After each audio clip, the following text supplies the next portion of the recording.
Hi friends, இந்த வீடியோவில் என்ன பார்க்க போகிறோம் அப்படின்னா, நீங்கள் கேட்ட டவுட் தான் ஒரு கொஸ்டின் பார்க்க போகிறோம். ஒரு தேர்வர் ஒவ்வொரு சரியான விடைக்கும் 3 மதிப்பெண் பெறுகிறார்.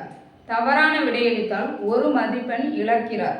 80 வினாக்களுக்கு விடையளித்த தேர்வர் 160 மதிப்பெண் பெறுகிறார் எனில் அவர் தவறாக விடையளித்த வினாக்களின் எண்ணிக்கை என்னன்னு கேட்டிருக்காங்க.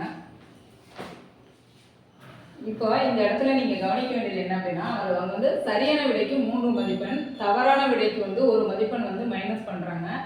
விடையளித்தது மொத்தம் 80 வினாக்கள் விடையளித்திருக்காங்க. அதுக்கான மதிப்பெண் 160 கொடுத்துட்டு தவறாக விடையளித்த வினாக்களின் எண்ணிக்கைன்னு கேட்குறாங்களா இல்லை சரியாக விடையளித்த வினாக்களின் எண்ணிக்கைன்னு கேட்குறாங்களான்னு பார்த்துக்கணும். இப்போ தவறாக விடையளித்த வினாக்களின் எண்ணிக்கைன்னு கேட்டாக்கா நீங்கள் என்ன பண்ணுங்கள், இந்த 160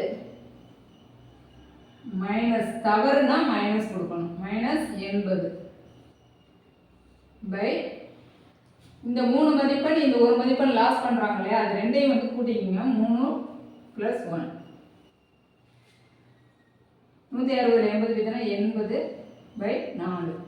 இதை நீங்கள் கேன்சல் பண்ணிங்கன்னா உங்களுக்கு என்ன ஆன்சர் வரும்? 20. இதுதான் ஆன்சர் வரும்.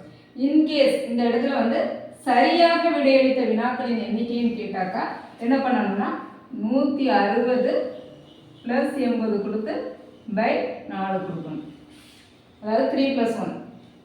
இது சரியான விடையாக இருந்தாலும் சரி தவறான விடையாக இருந்தாலும் சரி கீழே உள்ளது 3 + 1. மேலே தவறுனா மேலே மைனஸு, சரியான விடையளித்த வினாக்களின் எண்ணிக்கைன்னு கேட்டாக்கா மேலே ப்ளஸ்ஸு. அவ்வளோதான். ஓகே, புரிஞ்சிருக்குன்னு நினைக்கிறேன். ஓகே, நெக்ஸ்ட் வீடியோவில் பார்க்கலாம். நன்றி.